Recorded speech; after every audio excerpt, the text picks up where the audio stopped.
Greetings, comrades, and welcome to the Eastern Border. And once again, greetings to you from the capital of the capitalist world, apparently. DC is the capital of the United States, but, I would give the capital of the capitalist world a bit more to New York.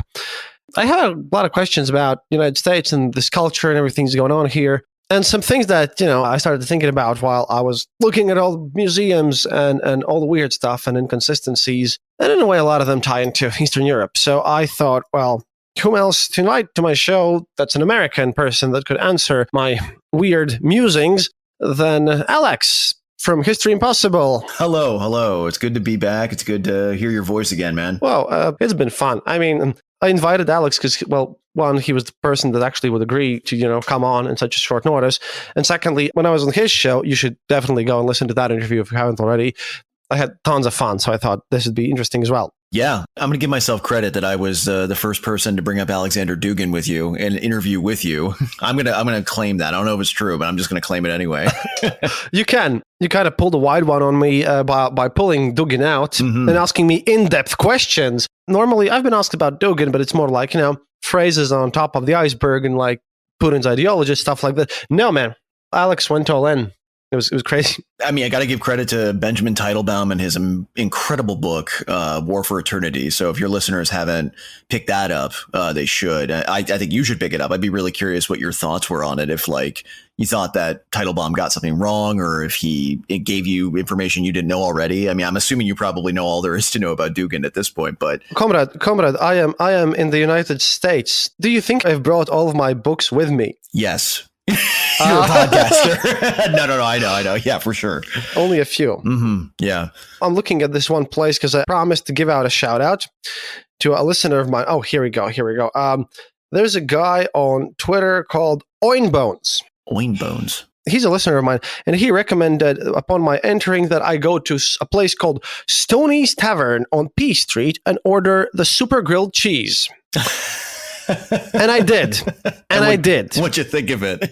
And it was amazing. Oh, yeah. I'm not sponsored by them in any way or form, but when you post on Twitter, because that's my most used social media, hello, DC, gonna go and eat and then do some research. Someone doesn't say, go there, it's good. They say, go here and order this. Yeah.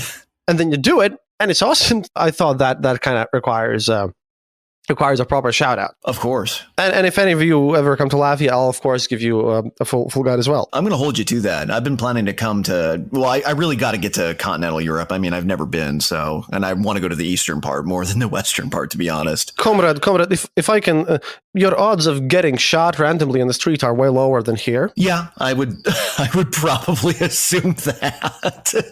I mean, I live in Los Angeles, so I mean, yeah, and I lived in Chicago before that, so I'm used to random explosions of violence every so often. One of Latvia's best journalists, Carlis Streips, he moved to Latvia in the 90s, but he originally grew up in Chicago. Oh, yeah. Okay. He's got that experience. Yeah.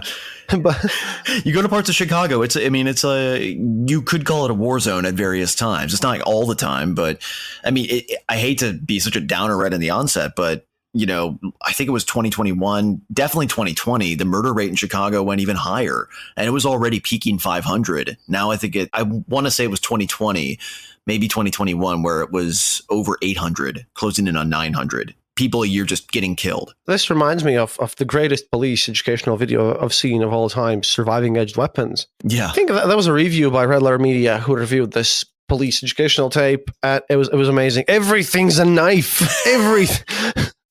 But here I have some questions that have gathered in my mind here.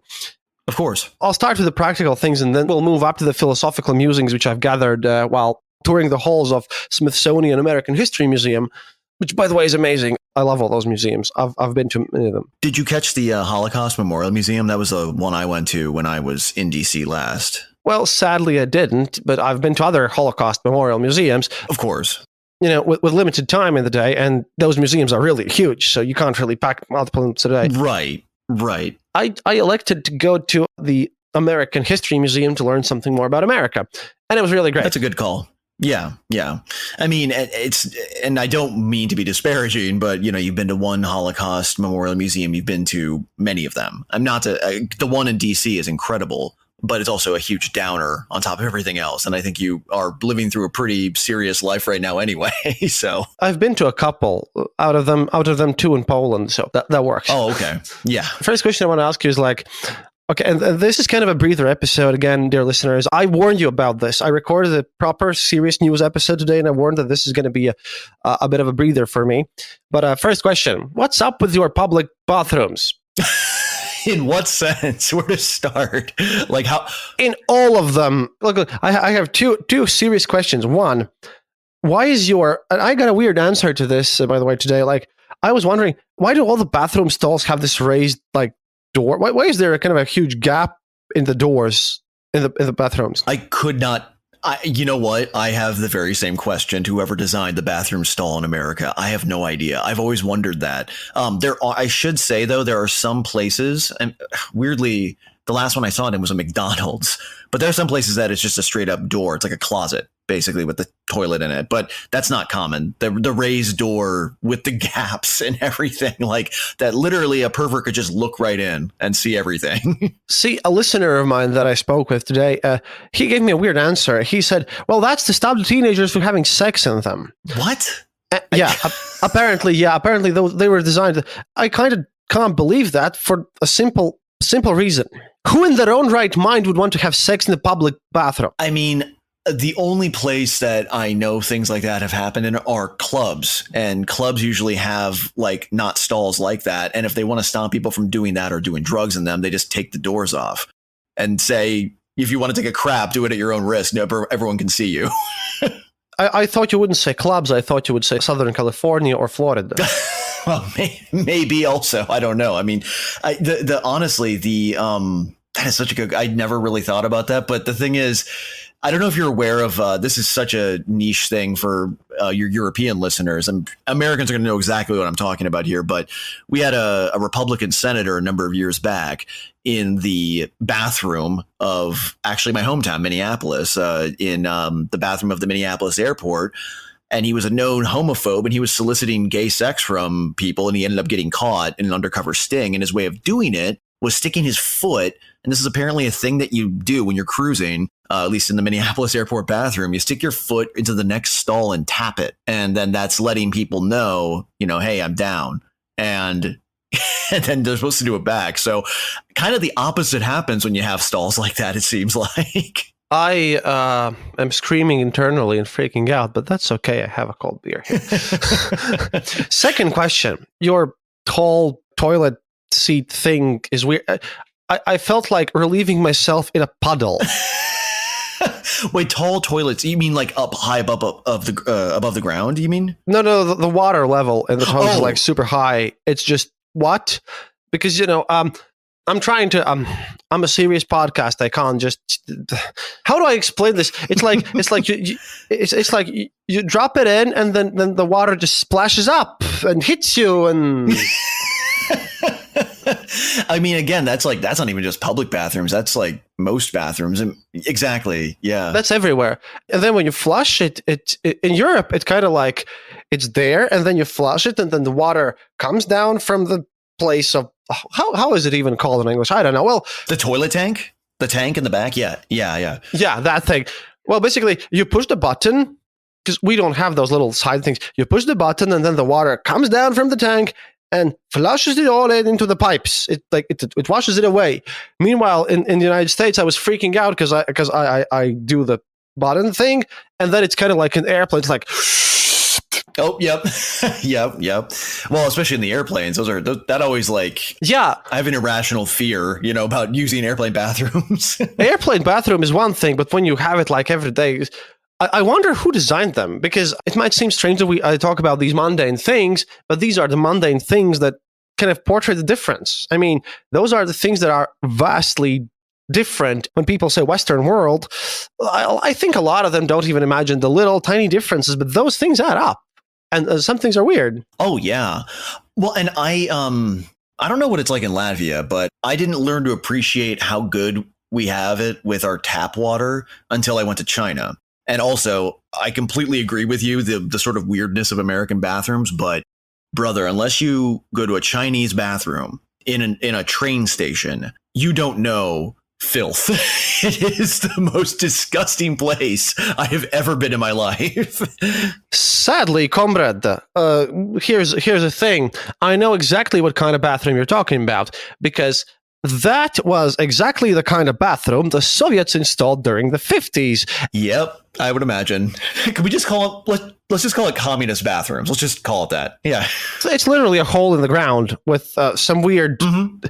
Then you look at it and it's like, are you supposed to put your legs there? Okay, maybe. You don't know. But yeah, that. Yeah, squat toilets. Yeah, those are... If you haven't grown up with a squat toilet, it's a nightmare to like try to use one. It's a complete nightmare. They were built in some remote villages and everywhere in Soviet Union, like in the 50s. They very quickly moved away from them. But like random bus station in bumblefuck middle of nowhere. Yeah, it's probably easier and cheaper to use toilets like that. I mean, no shame. I spent more money to stay in hotels in China, specifically in Changsha, which is not too far from where Chairman Mao is actually from, funny enough. I spent extra money for hotels that had throne toilets because I was just like, I'm not doing this. I can't do this. It hurts. It just, if you fall, use your imagination. What happens if you fall while you're trying to squat? Oh, no. See, comrade, I can give you a pro tip. If you would know how to squat on your full leg like true Eastern Europeans and apparently Chinese, no problem. No, seriously, that requires you to do a full foot squat there for stability reasons, definitely. About tap water, by the way, Latvia has good tap water, but I've drank tap water in Rome, and Rome and tap water are good in fountains, bad in hotels. Okay, because the reason I brought that up is because until I went to China, I just was like, okay, I want some water, and go to the tap, pour it out into a cup, and then take a sip. But in China, you have to boil it first. And interestingly, in Ireland, when I went there, we didn't have to boil the water, but they were very explicit in saying, because we're a couple of Americans, they knew they had to tell us this: do not drink the bathroom water, like from the bathroom sink. Apparently, it's different and it's dirty. I don't know. So that was very strange to me. Yeah, that is also strange. I think that might be a Western European thing, specifically Western Europe thing, because back in like Soviet and Eastern Europe countries, you can just drink the tap water. One thing that is really good here is that free refills. Oh, right. That's good in the States. Mm-hmm. Actually, they give you water everywhere, mm-hmm. and you can like refill water from places. Portion sizes, however, I have understood that I can't manage them. I would go for, say, if they would have like, large, medium, small, European, and then European would cost kind of less, but they give you like a portion that you can eat actually, and that you can take with you or something. Yeah. That's always my favorite thing when I hear from my European friends and just people I've met who are from Europe who then come here for the first time. Just, it's always the same thing. Just complete gobsmacked at how big our food portions are. I mean, I do not want the fries with everything. At this point, I am so tired of fries. I keep telling everything, please, no fries. Just no. You can substitute, depends on where you are, I suppose, and what you're eating, but you can usually substitute fries with like a salad or something like that. I'm trying to. I'm really trying to. Well, have you been to Texas? I forgot. You were on the West Coast last time. I have been to Fort Worth a bit, yes, for a bit. Okay, so they tend to do things very big in Texas, as they say. So I'm pretty sure that's where you're going to find the biggest portions anywhere. But there is the infamous, have you ever heard, have you been to Las Vegas? My original plan was to go to Texas and then from there to Vegas and then to go to Grand Canyon. But, as you've been living here, you might know that there was a massive heat wave going on. So, oh, yeah. If I had gone there, I would have died. Yeah. Literally. That is not an exaggeration, by the way. I would have. It was like 96 Fahrenheit. I have learned Fahrenheit here, comrade. Yeah. It was about 96 degrees in New York when I was there, and it was painful. Well, where I live in California, in Los Angeles, I live up in the valley, the San Fernando Valley, and a particular part of the valley gets so much hotter than the rest of Los Angeles. Like right now down in LA proper, it's probably like 90 degrees Fahrenheit, maybe even less. But where I am, it has been and is going to be apparently for the next week or so, 100 degrees Fahrenheit on average every day. And Don't get me wrong. I'm glad I don't get, blizzarded as much as I used to. And I lived in the Midwest, but it's sort of like the reverse of how bad it is. It's funny, actually, that we're talking about America, sort of the American experience that you're having, because I just did my first cross country road trip in, I don't know how long recently, with my partner and her brother. And we went up to Minnesota in an RV and then back. And on our way back, we went through what we didn't know at the time. We were just thinking, okay, we're just going to stop one more stop before we get back to Los Angeles. We stopped in this town that, if anyone listening knows about this town, they're going to know exactly what I'm going to say about it, called Needles, California. We didn't know this, but apparently it's the hottest place in the United States besides like Death Valley, which I have been to, by the way, and I can attest to that being also incredibly hot. But when we got into Needles, it was 118 degrees Fahrenheit. It didn't drop below 100 Fahrenheit until after midnight that night. I don't know how people are living there. And as I understand it, it's a dying town. And I'm thinking that it could be like one of the lesser known casualties of maybe climate change or what. I mean, a lot of the problems have to do with employment, but also like the climate is unlivable there. Like, I don't know how people do it, but there's like 6,000 people who still live in Needles. So like talking about everything here, things that I really liked. Lobster in Maine. Sure. Then I had the privilege of eating oysters at Union Oyster House in Boston. Because I have now walked the Freedom Trail once again in full, and I did not stop without crossing the bridge. No. No, sir. I went to the USS Constitution and to the Bunker Hill, except I was like a minute late and I couldn't go up the whole monument there, but I have a souvenir. Boston is a good place if you're a European and want to travel to the States for the first time. I would recommend Boston because it has enough Europeanness in this awkward way, and it has these huge contrasts. Like, it's really, really awesome to take photos of this 18th century building that's squeezed in between skyscrapers. Yeah, like the old churches, right? Yeah. And that's, to me, that's really charming and nice. And you could just rename Freedom Trail to oldest in America, literally anything. Yeah, I mean, I got to tell you, man, I don't tend to feel very much patriotism when I go to Washington, D.C. I've only been there twice, and I like it. It has some, like you were mentioning, great museums, very good museums. Yeah. But I just feel so patriotic every time I go to Boston. I've been there many more times than D.C., and I just Boston really does sort of ooze revolutionary America for obvious reasons, and you can just really feel it. Yeah, it does, and it's really charming. I've been to Boston 3 times now. Twice for the conferences and now this time. And I really liked it. I really, really liked it. And I'm going to be, definitely going to be coming back because, for one, it's the second capital of Ireland. Yeah. It's debatable where more Irish people live, Boston or Dublin, Probably Boston, actually. I'm going to choose to believe Boston, actually. I would imagine it's also to continue your love affair with Sam Adams. Oh, yes.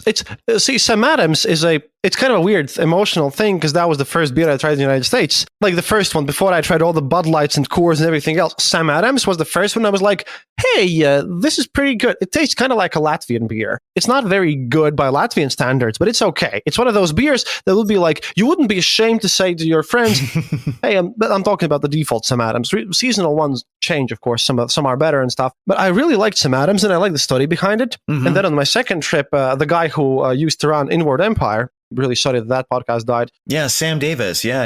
Yeah, and he took me to Sam Adams Brewery, and that was funny because they gave out a souvenir shot glass to the person who was like from the furthest away, and some Californian guy was like, yeah, I'm from California, I'm going to pick this one up, I'm from LA. And he's like reaching for it, and I'm like, hello, Latvia here. I mean, and they was like, what? Where? Yeah. In terms of like really fun, like sort of locations like that of like very American food products, I guess I would lump beer in with food. I mean, beer's food, basically. Come on, get calories. You get calories. It's food. But beer is liquid bread. It's liquid bread. Exactly. We on our way back, I don't know if you'd ever have any reason to go here because you'd have to go to a very small town in Minnesota called Austin. But in Austin, Minnesota, they have the Spam Museum.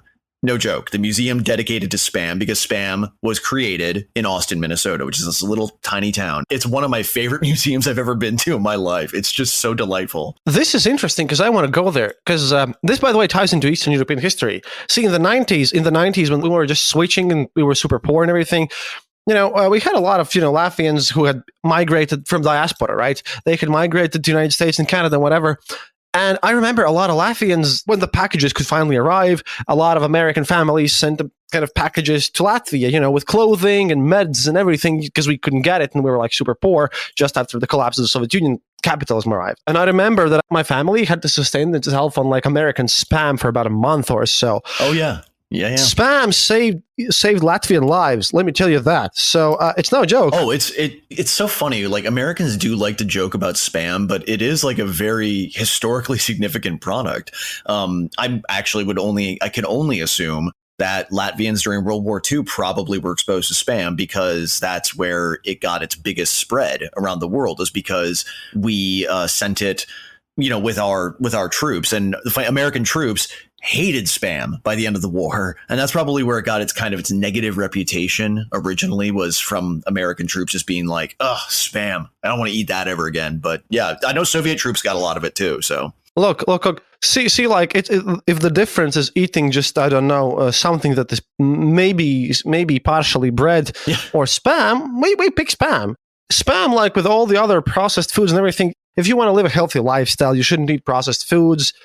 But if you have nothing else to eat, I mean, it's the same with like your standard loaf of bread. It might not be French one from boulangerie, right? But it saves lives, It saves lives. And if during war, beggars can't be choosers, especially during war. It's the same thing. I mean, and look, it's kind of like, and again, I'm switching to Ukraine here. In Ukraine, people basically accept donations in their kind of areas where the war has gone over. Like local grandmas bake their own bread and send their own pickle jars, and no one's complaining. Mm-hmm. Which is, by the way, if you donate something to Ukraine, I would like to say here that there's enough food, because, we're Eastern Europeans. We can manage about the food stuff.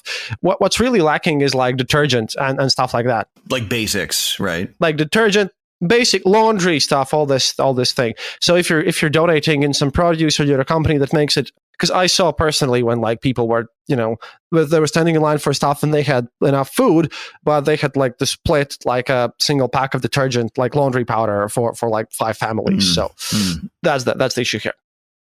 Hello there, and thanks for listening to another episode of The Eastern Border. Dear Patreons, thank you more than ever for supporting our show. Your donations are crucial to keep us going, and right now all of your money is going to securing good information for you and to fund Kristof's actual real-life mission to Ukraine to report to you live about the war that is going on there. Also, we would like to use this opportunity to urge you to donate to other organizations that are helping people escape Ukraine safely and to defend the country for those who decide to stay on the ground. One such organization we would like to highlight is the Defending Ukraine Together Come Back Alive movement. Launched in 2014, the Come Back Alive became the biggest organization providing support to the armed forces of Ukraine. You can donate directly from their webpage, comebackalive.in.ua. Remember that no donation is too small. In this situation, every dollar matters, every cent matters. If you're uncomfortable with giving money to war, they do have a position on their website that they are providing Ukrainian army with laptops, lights, photo equipment, cables, and is not purely military. Perhaps that might change your mind, but remember you can also donate to strictly humanitarian organizations such as the Red Cross and others that are helping people escape Ukraine safely. Please also keep following us on social media for all of your latest updates on Eastern Border on places like Twitter and Facebook. Keep listening, keep yourself informed. That's all from me now. See you online.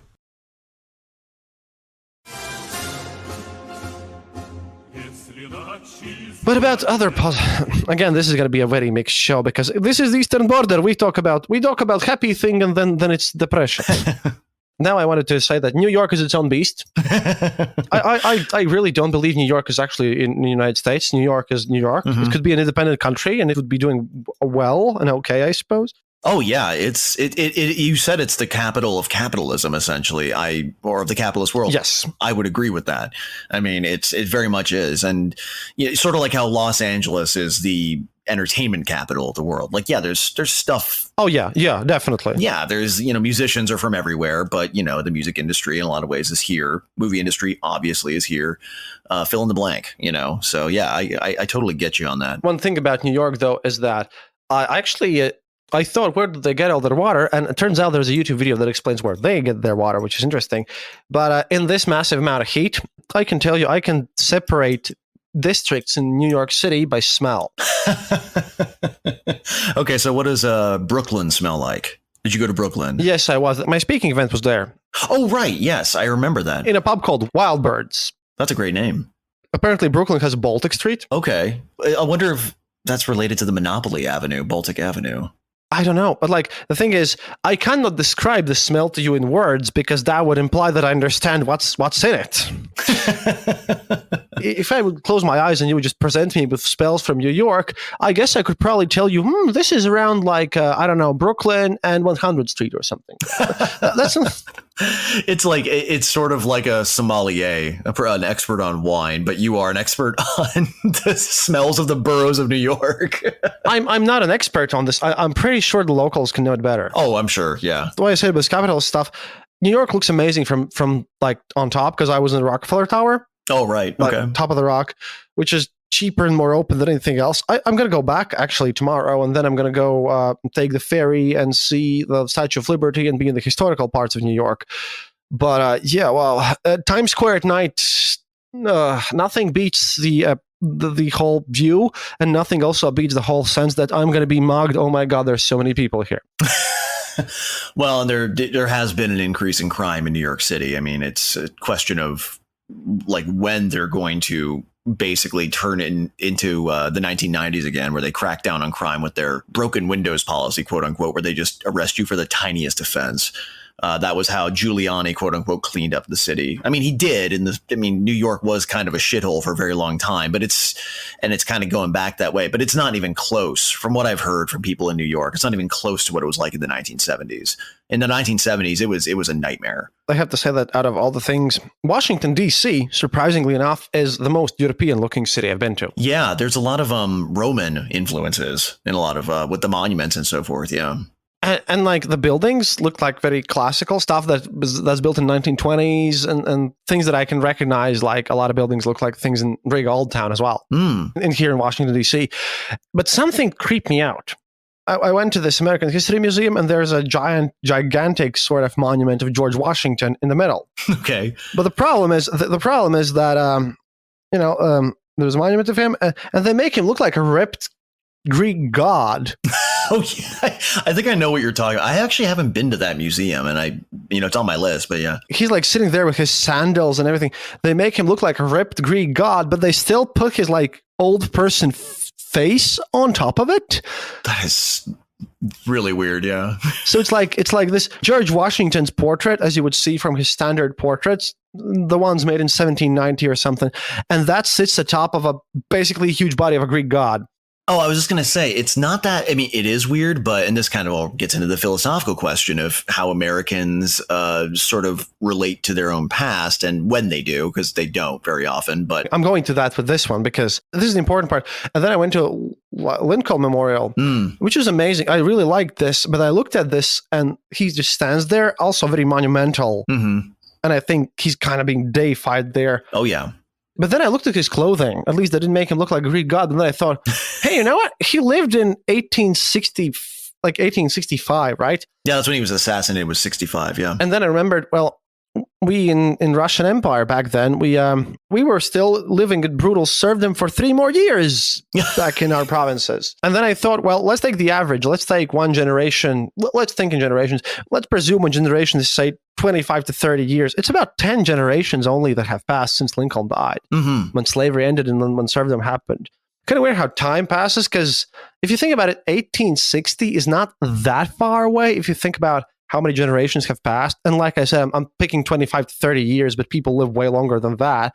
So it is a bit weird, isn't it? It is. And it really does speak to something that, it's kind of an obvious statement, but it needs to be said more, is just how young America is. It's barely even a teenager in sort of country terms. I mean, you were telling me when I had you on my show, like you were really emphasizing just how old Latvian culture is. If you look at it, especially from the perspective of its pagan religions from back in the day. Yes. Our country itself is young, but our culture and people who live there, they're old. So. Right, exactly. And I think, especially it's made very clear to me because my partner Molly is, her family's Chinese. So I get to, talk about Chinese history with her mom a lot. I can't stress enough how immature, and I don't mean that in like a value judgment sense, though I somewhat do, but just how immature in the literal sense America is compared to a culture like China. Like, people talk about things, for example, like, will China ever see democracy? And I'm like, I don't even think that's on the menu. It's just it's so beyond like even considering a system like that. Like, there are Chinese activists who are pro-democracy, but it's generally speaking, Chinese citizens don't see value in a system like that. Yeah, I've noticed that as well, since I watched a lot of videos about China, and they're thinking in a different category here, very culturally, because they don't see democracy as a virtue or something of value. They don't really. Mm-hmm. It's a different value system, really. It's something else. It's Confucian. It's a Confucian value. Our mutual comrade, Daniele Bolelli, when he did a sort of Ripples of History bit, I got to do a little section about 25 minutes long about Confucius. And I didn't do a deep dive on him by any means. But what I did learn about him was, no, his influence on Chinese culture is infinite. Like, you can talk about how quote unquote communist or not communist China is, but the sort of PR line they give, which is we're communist with Chinese characteristics, or is it capitalist with Chinese? And those Chinese characteristics, those are Confucianism, definitely. Those are Confucianism, exactly. And that's why I think, like, whatever they call their system, it doesn't really matter, because what it is a sort of Confucian hierarchy. That's always how it's going to be. I really don't think that's going to change. And here's the thing about the systems. See, that struck me the most, because, finishing up on other stuff, I was also in the Spy Museum, and I noticed they had a mistake there. Oh, how was that? Was it cool? I really want to go. It was really awesome. Except they had a tiny little mistake there that irked me to no end. Okay. It's just one thing that I noticed. In their exposition, they had like a Minox camera, right? Mm-hmm. See, the thing is, they wrote that it was invented and produced in Germany. The problem is that it was invented in Latvia by a Latvian German. We take great pride in being the inventors and producers of Minox. It was a Baltic German that invented it. I think in Latvian we name him Walter Zaps. In English, you write his surname is Z-A-P-P. Oh, Zap. Yeah. He basically produced that in VEF, Latvian factory, from 1937. And the thing is, they wrote in the whole description of that being the most popular spy camera in the world for 30 years. They even had the one made in Riga one in 1938. And then they say, invented in Germany. No, it wasn't. It's a tiny little thing, but if Latvia doesn't have a lot of things that we take, great pride in. Sure, yeah. But this is our tiny little thing. Can we please have it? You need to have more than just we survived the Soviets. You know what I mean? Yeah, I know. That's an accomplishment. Don't get me wrong, but still, having world's first very popular spy camera, like this tiny little photo produced and invented in Latvia, that is one of the things that we like, and we would like people to acknowledge us on that one. It wasn't Germany. Otherwise, it was really great. I will acknowledge it, and I am planning one day to do a series of episodes about various espionage stories that I find really interesting. I'm gonna make sure to do a shout out though to Latvia. Make sure to say, hey guys, if I bring up a micro camera here, just know that this is not a German invention. Chris Jobs will kill me if I say it's German. The most fun part in the Spy Museum was the part where Soviets are building embassy in Washington. Here's how we planted bugs in there and how they failed because of traitors. And then there's the other part. And here's how we built our embassy in the USSR. And here's how they planted all their bugs there and everything. Yeah. That was the silly part. The Soviets, basically, they had to remove a bunch of concrete because CIA had mixed in their bugs with concrete. Meanwhile, the United States had to basically demolish and destroy, rebuild 2 floors of their embassy because of USSR bugs. I kind of imagine that in Cold War era, the both sides are just sitting there and they're they have teams of engineers, and everything they do is try to figure out more innovative ways how to just plant more bugs in each other's embassy. Well, and not only that, and I'm sure the Soviets did this too, but infamously, we bugged ourselves. Nixon bugged his own office. Kennedy bugged his own office. The Oval Office had bugs in it, or recording devices. I don't know if I'd call them bugs in the same traditional sense, but yeah, like that's why we have as much information as we do about these presidents. We know what they thought, what they said. Of course, Comrade Stalin did not bug his office. We know that for 100%. Do you have any questions about? Are you implying that Comrade Stalin needs bugs in his office to know everything about the Soviet Union? Well, let me ask. Actually, I know you're interviewing me essentially, but I got to ask you. Is it also reasonable to assume Stalin didn't bug his own office because he was paranoid? I mean, or did he bug it because he was paranoid? The Soviet Union had about 17 secret services, and he started his morning by just reading daily reports from all of them. And he made them compete. He didn't run the intelligence as one thing. He basically used the reports of so 3 agencies tell me this one thing, and this 4th one is telling me the other thing. Well, I'm gonna have to call Mr.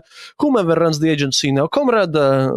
Well, whatever. Ivan, get me Ivan. I have a nice conversation with Ivan. He might get a new home. That's just really interesting to me. Yeah, because I mean, as little as I know about Stalin, especially compared to you, I mean, I do know that he was very much into sort of pitting his own agencies against each other in a lot of ways. So, yeah. But the most important part, what I've been getting to, because again, I have about 15 minutes. Otherwise, girlfriend's gonna kill me. I think she's gonna. The thing is, I really liked the exposition in the Smithsonian American History Museum about democracy. And it made me think, because it doesn't go into and this was the revolution, everyone became free. No, it goes in depth about what's the democracy, why it was chosen, and what it meant, democracy for whom, and what are the challenges of it. And it really showed that, yeah, like you said, the United States might be a teenage country in global terms, but the whole answers and challenges that it produces and the whole thing that it wants other countries to see in it, yeah, those are real. And the struggles about, what is a democracy and why do we need it? I think that's an interesting question that the United States tries to answer all this time. Mm-hmm. I kind of wanted to compare it because it made me think about what's the difference between what you consider democracy and what we consider democracy back at home. Mm-hmm. And then it kind of made me reflect on how the Soviet Union, which, if you remember, also wasn't an old nation. The Soviet Union was even a younger nation than the United States of America, and they had their own ideals. Right. They would have asked, what's socialism? Yeah. And how does this have to do with it? Here we come to this interesting question about why is democracy a value even? Because that's kind of the central thing. Back in Europe, when we learn about the United States at school, we don't learn about your founding fathers in the same way that you do. There's a common thing that, at least when I was going to high school, we spoke about civil religion. Yeah. That's I was actually going to bring that up, to be honest. Yeah. Our other comrade, I like name dropping all our comrades on this episode today, I guess. But our comrade CJ Kilmer, a Dangerous History podcast, he did an excellent episode. Good person. Check him out. Yes. Dangerous History is amazing. He just went fully independent too, like you. So we should be all supporting him too. But he did an episode. I mean, he's talking about the civil religion of America a lot. But he did an episode specifically about the civil religion. And he also expanded it into sort of what, he was talking about sort of how America has become, seemingly at least, increasingly divided, and how it's sort of resembling a civil religious civil war in a way, like a religious schism in a lot of ways. I can't help but agree with him on that, because I do think there is that element in the air. I do think that America, by the way, has been this divided, if not even more so before. I mean, one, we had a civil war, so we have that to consider. But on top of that, we've had these ebbs and flows of populist backlash multiple times. So I think what makes this era special is the technology involved. But to your point about the civil religion of America, I think that it's a very old debate that really was big in the 2000s when George Bush was president, George W. Bush, about, are we a Christian nation? Well, in a sense, in some ways, yes, we are, but only in so much as we're a Western country, and the West is largely defined by Christianity and its history. That's just a fact. And I think there's nothing wrong with pointing that out, or pointing out that I think at this point, 2/3 of American adults identify as Christian, but that is not what holds the country together, because again, it's only 2/3. And I think there's a lot of competing religions in our culture, and not just the big five. We obviously have plenty of Jews, Muslims, Buddhists, and Hindus here too. But we also have all other religions, but we also have these new boutique religions that do spring out of the American civil religion in a lot of ways. I think, for example, most recent examples of the civil religion at work in creating schisms is sort of the divide between what we could call progressive America or social justice oriented America and MAGA America or Trump vision of America. Without passing any judgment on either, I just see those as expressions of the civil religion, just new expressions of it. And in increasingly fundamentalist ways, though. That's the part that I'm not a really big fan of either of those religions. They're very fundamentalist. But I do think that it's an extension of what you're talking about. That's a thing which I like to mention because that was a positive that I thought about the United States. I mean, here, in a way, even this kind of schismatic way, because you see, if we look at this whole, because basically your constitution is your sacred texts and you have your own prophets, praised be Washington and Lincoln, because literally I looked at them being portrayed, and then it's like, if you have learned something about cultural history, those are basically divine entities put there in the throne. Yeah. They're being portrayed as such. Whether or not you treat them as such, different question. It's just that it's the image, for me as a European, that strikes first. Have you been to Mount Rushmore? Because that's the best expression of it besides DC. Sadly, I haven't, but I really want to go at one point. Yeah, it really helps express that, yeah.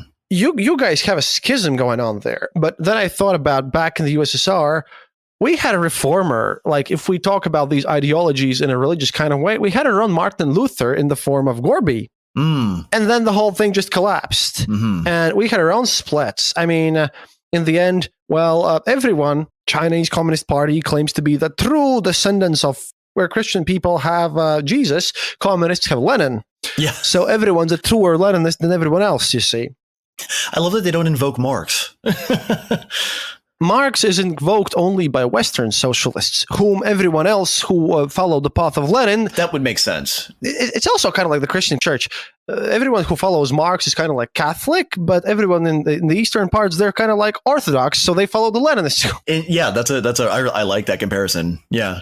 Isn't it kind of scary that you can kind of explain ideologies, including democracy and American way of life, by just using religious analogies? It's a little eerie. But it is what it is. I mean, it's sociology. It is what it is. Exactly. It is. Yeah. Look, a little eerie is how I can explain my feeling when I just went up the Lincoln Memorial at night. Yeah. And he's there. And like the inscription upon him says, like, and they literally call this memorial a temple to democracy. And he's there and he's like stern and everything. And yes. I kind of like this part of modern history better when we look at our historical figures as fallible human beings. Because, if you think about it, it's one thing for an infallible demigod to do great things in history. It's quite another when you know that those guys, probably ate burgers or something, drank some beer, were worried, they had headaches, and they probably had to go to your terrible bathrooms with weird stalls or something. It is kind of better that, if you figure out that those people who did great things in history did those great things while still being human and while dealing with all this normal stuff. Right. It's kind of like this sanitized version of history that when we kind of forget that they too were once human. I mean, yeah. Caesar had this slave reminding him that he was mortal. Yeah. And right now we've forgotten that sometimes mortality is not a bad trait to have, so to speak. Yeah. And one thing I do think is more of a drawback with how a lot of Americans, I won't say all Americans, but how a lot of Americans do treat our civil religion in a sanitized way. They are unwilling to look at certain historical figures in any kind of poor light. But we also have this problem where a lot of us will just go with the reverse and just only see the bad in them. Like Jefferson owned slaves. He was a villain, full stop.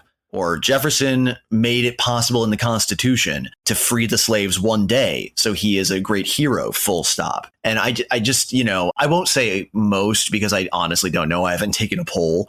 But the sense I get is the loudest voices in the room who talk about this stuff tend to just be either or. It's not as common as I would like it to be, where we just look at these people, as you say, like men and women, and just sort of see them as, fallible creatures. Because I think the sooner we do that, the better we are, because then we don't get stuck in this endless cycle of pointing out how someone's a moral hypocrite. You know what I mean?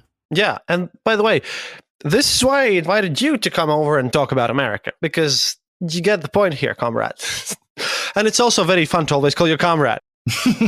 Kind of have to wrap this up because, again, recording in a hotel in DC is weird, but sure. In a way, I'm looking at all these Washington this and Washington that, and I remember how everywhere in the Soviet Union we had Lenin this and Lenin that, and then for a while Stalin this and Stalin that.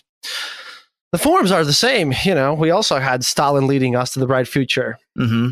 So, I mean, remembering good stuff is fun, but... I mean, I've seen that famous... There's that famous mural of Lenin standing with like the sun behind him, right? Which I just realized I probably described a million different murals and portraits in the Soviet Union, but I'm thinking of a particular one where he's like literally depicted as this sort of communist prophet, because he was, in a sense. Yes. And there's also a funny story because in one of the paintings, because there were like a ton of paintings about, this reminded me because I saw the Washington crosses the Delaware, the Met. Great painting, by the way. I really like it. Oh, yeah. But there was a painting of Stalin going to a kind of a Sunday work together thing, because the Soviets had this thing that in Sundays you would come together and you would all work together.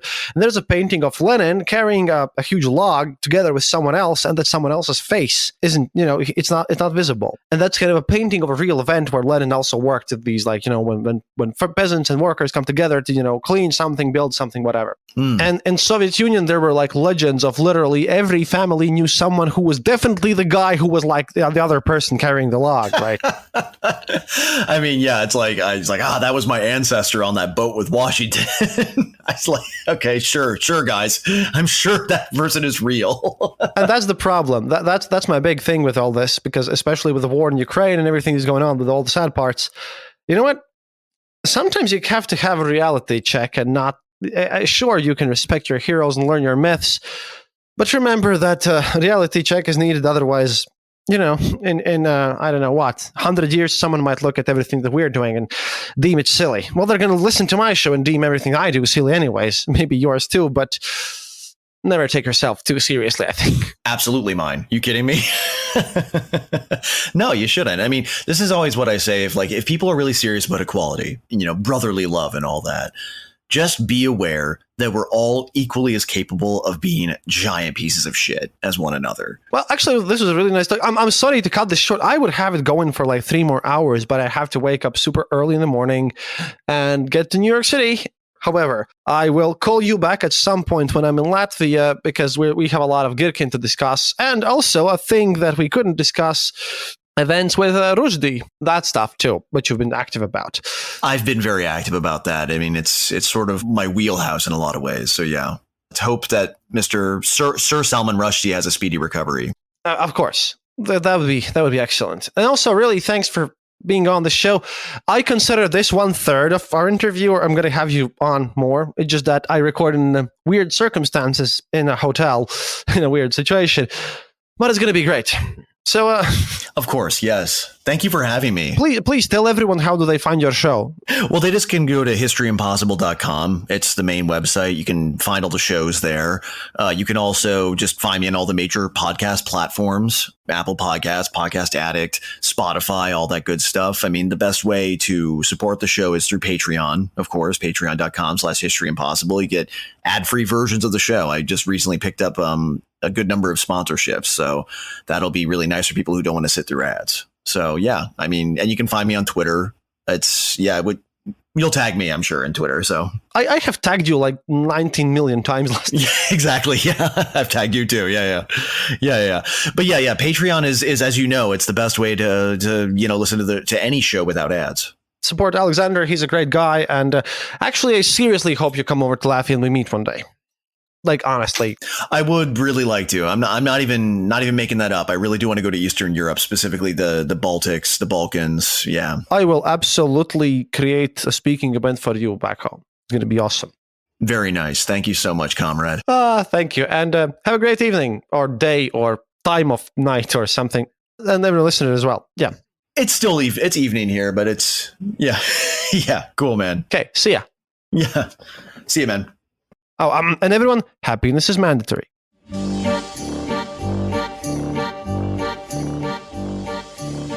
Thank you for listening to the Eastern Border Show. If you have any questions or comments, go to our website, theeasternborder.lv, and leave a comment there. Or email us at theeasternborder@gmail.com. We'll be sure to answer. You can also follow us on social media and contact us there. If you enjoyed this episode, then leave us a review on Apple Podcasts and tell your friends about us. It really helps us grow the show. And remember, happiness is mandatory.